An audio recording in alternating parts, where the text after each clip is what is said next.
আমার সোনার বাংলাদেশের শাসন অন্য অন্য দেশের শাসন। দেখুন বন্ধুরা, আমি কি নিয়ে কথা বলতে চাচ্ছি।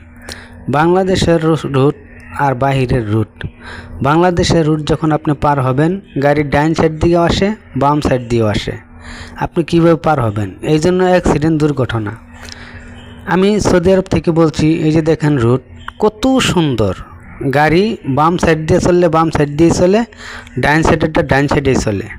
আপনি যখন রুট পার হবেন, ডাইন সাইডের দিকে পার হবেন, বাম সাইডে তাকানোর প্রয়োজন নেই। আবার যখন বাম সাইড দিয়ে আসবেন, বাম সাইডে তাকাইবেন, ডাইন সাইডে তাকানোর প্রয়োজন নাই। এই দেশে কিয়ামত পর্যন্ত কোনো রং সাইডে গাড়ি চলবে না।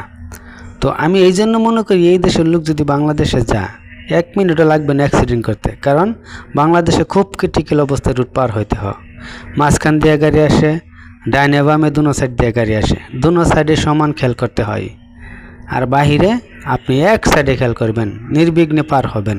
কিন্তু বাংলাদেশে কিন্তু ডাইন সাইড দিয়ে গাড়ি আসে, আপনি যদি ডাইন সাইডে খেয়াল করেন, বাম সাইডে খেয়াল না করেন, ফুটুত করে লাগাই দিব। আবার বাম সাইড দিয়ে আসলে যদি বাম সাইডেই খেয়াল করেন, ডাইন সাইডে খেয়াল না করেন, তাও অ্যাক্সিডেন্ট হওয়ার সম্ভাবনা আছে। কারণ রং সাইডে গাড়ি আসে। কারণ এটা আজও পর্যন্ত বাংলাদেশের সরকার কন্ট্রোল করতে পারলো না, শুধু রুটটাই কন্ট্রোল করতে পারলো না। তো এটা আসলে ব্যর্থ। এই